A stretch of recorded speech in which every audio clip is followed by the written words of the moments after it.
Hello friends, जय जगन्नाथ। मु टुनटुनी आपको स्वागत कर नुआ ब्लॉग रे। तो फ्रेंड्स,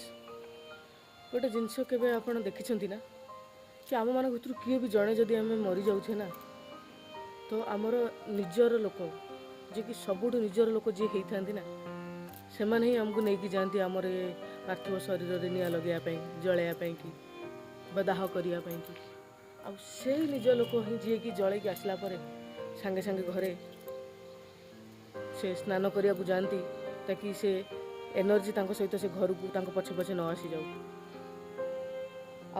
आमर जहाँ भी सब फेवरेट जिनस आम रखी आम फोटो हो ड्रेस हो टॉयज हो आम जहाँ भी फेवरेट बिलंगिंग करचे ना सबू आज्ञा फिंगी दि जाए कि भी रखा जाए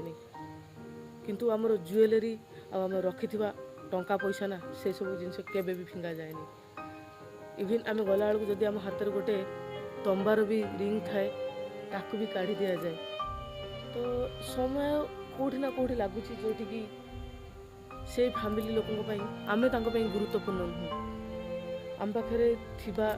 धन संपत्ति जहाँ भी आम किसी कीमती जिनस रखी था ना से जिनस गुरुत्वपूर्ण आम सहित किसी भी लेन देन न थाए आउ बस से 5 दिन 10 दिन हार्डली मसे पर्यंत कहीं ना कहीं मन रखी था तापर सब भूली जाती। आपणकर गोटे सिंगल फोटो भी रखा दिंती कहाँपाई आज्ञा एत गर्व और अहंकार करवा आज्ञा